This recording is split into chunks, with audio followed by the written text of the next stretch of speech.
Welcome to the Explainer. Okay, let's jump right into this, because today we're looking at a truly wild crossover clash.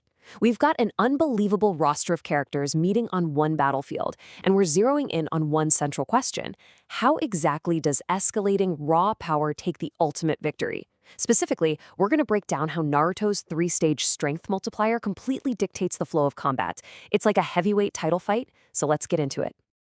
Right out of the gate, we're looking at the intense hostility between two of anime's absolute most terrifying inner demons.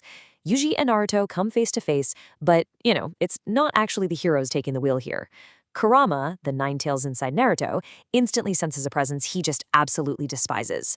That hostility triggers Yuji to lose control, letting Sukuna completely take over his body. Sukuna laughs like a maniac and declares, "I will rip you to shreds." And Naruto, who is just completely consumed by Kurama's rage at this point, hits back with pure hatred. And just like that, the monsters are off the leash. But hey, before we get to the giant monsters, let's look at Phase 1, the tactical stalemate. This initial skirmish kicks off when Gojo is just wandering around an old house, happily finds a cursed finger, and then gets ambushed by Kakashi. And men, this is such a brilliant illustration of how different magic systems clash. You've got Kakashi's ninjutsu going head-to-head with Gojo's cursed energy. Kakashi launches a massive fireball jutsu, but it does literally nothing. Why? Well, it's Gojo's infinity barrier. It just infinitely slows down anything approaching him until it essentially stops.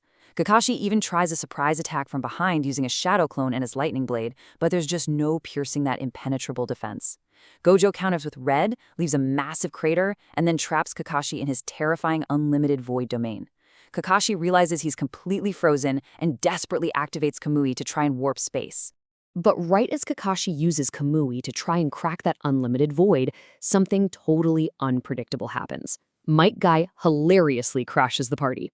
He hears Kakashi's voice, leaps in, and accidentally delivers this massive, punishing dropkick straight to Kakashi's face. It completely resets the stakes on the battlefield, basically saving Kakashi from his own terrible luck, and just leaves Gojo totally confused while Guy fusses over his battered rival. It's a perfect little comedic breather. That breather doesn't last long, though. Let's move into Phase 2, Clash of Inner Demons and the 3x-Strength Awakening. Okay, so the core mechanic we're tracking today is Naruto's three-stage strength multiplier. We're going to look at exactly how this sequential, escalating power secures the win against the strongest curses out there. When he's dealing with these crazy, complex curse techniques, Naruto's whole strategy relies on just escalating his output of raw, unadulterated chakra. The path to victory goes like this. Step 1 is the Three Tails mode, Step 2 is the Four Tails mode, and Step 3 is that devastating Six Tails mode. Let's break down exactly how this multiplier effect blows the fight wide open. After an initial scrap, where Sukuna gets his limbs severed and just instantly heals them, he decides to turn up the heat, literally. He unleashes his devastating fire arrow, completely engulfing the area in flames. But when the smoke clears, Sukuna is absolutely stunned. Naruto emerges in stage 1 of his multiplier, the Three Tails mode. That raw chakra cloak just completely protects him. He instantly closes the gap with overwhelming physical force and lands a brutal punch right to Sukuna's face, sending him crashing straight through a wall. So Sukuna, calling Naruto a filthy beast, decides he's had enough. He retaliates by activating his deadly domain expansion, which is a technique that guarantees a hit. Suddenly, we hear slashing, blood hits the floor, and Naruto is completely immobilized inside the domain. The big question is, how on earth does our hero survive a guaranteed lethal barrage of slashes? Well, he survives by escalating. He absorbs all that damage by instantly jumping to stage 2 of his multiplier, his Four Tails mode. The sheer density of his escalating chakra actually nullifies the lethality of the slashes. Sukuna is shocked. With 4 tails of dark, condensed chakra, Naruto goes on a relentless physical assault, forcing the King of Curses totally on the defensive. And honestly, the best part here is the peanut gallery. Kakashi is deeply concerned, asking if they should intervene, while Gojo and Guy are just watching purely for entertainment. They are absolutely loving the show. All right, let's shift to Phase 3, the Tailed Beast Victory. This next matchup perfectly contrasts two completely different types of invincibility. On one side, you have Jujutsu Kaisen's ultimate monster Mahoraga, equipped with its adaptation wheel and absurd regeneration. On the other side, you've got Naruto in his Four Tails mode, relying entirely on his escalating raw energy output. They clash, and Naruto lands a devastating strike to Mahoraga's stomach, literally splitting the monster in half. But instantly, the wheel turns, and within seconds, those two halves just seamlessly fuse back together. Mahoraga can adapt to anything, which means Naruto's standard strategy of overwhelming force is being put to the absolute ultimate test. So let's look at how this sequence builds. Step 1. Naruto uses his shadow clones to mix wind and fire style jutsu, trapping Mahoraga in this colossal, swirling fire tornado. Step 2. Mahoraga's wheel turns again, adapting to the elements, and it just tears right through the fire to break free. And that triggers Step 3. Naruto realizes his current output just isn't cutting it against this adaptation, so he pushes his strength to the final 3x multiplier of the fight, the 6 tails mode. 2 more tails erupt, and his raw power just scales to an entirely new dimension. Now in his 6 tails state, Naruto absolutely blitzes Mahoraga. These two beasts are trading earth-shattering blows.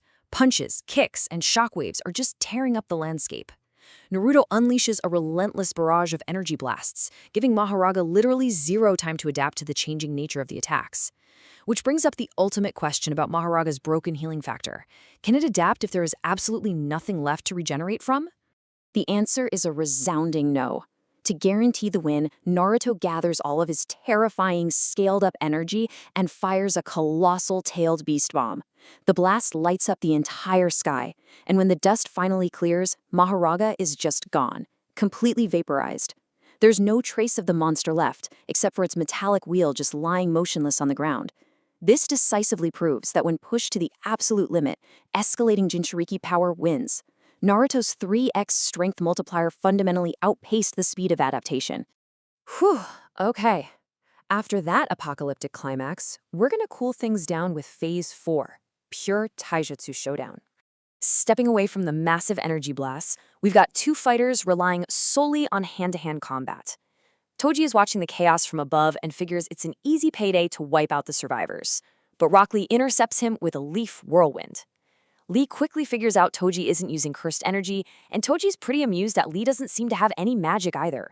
At first, Toji's superhuman heavily restriction completely overpowers Lee's standard taijutsu strikes. He's landing heavy punches, knocking Lee away repeatedly, and just mocking him for being too slow. But man, the momentum flips instantly. Base Lee was definitely lagging behind base Toji. But then, Lee unstraps those heavy weights from his legs. Dropping them grants him a massive 10x speed boost. His speed totally eclipses the baseline, and suddenly both of these guys are moving like literal bolts of lightning racing across the battlefield. The battle turns into this high-octane blur. The exchanges are so lightning fast that a normal human wouldn't even be able to track them. Toji pulls a sword from his cursed inventory, dialing up the lethal threat. Lee smoothly counters by whipping out his nunchaku. When Toji tries to dodge, Lee actually uses his hand wraps and bandages to physically reel Toji back in for a devastating kick. Toji is bleeding but smiling, admitting Lee is unbelievable. Knowing his sensei's pride is on the line, Lee powers up, getting ready to unleash his ultimate trump card, opening the 5th gate of restriction. Lee rushes forward at the speed of light. The screen flashes pure white. You are completely expecting this bloody, brutal finale, but instead, the whiteout fades and Toji is standing there perfectly fine. Lee actually stopped his attack. Recognizing Toji's sheer mastery of physical combat, Lee decides to show massive respect instead. He walks up to Toji and says, "This is the true secret to my power.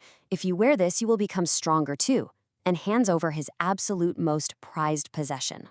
In a completely hilarious twist that perfectly anchors all the chaos we just watched, the battle ends with Toji actually accepting and wearing the iconic green spandex suit.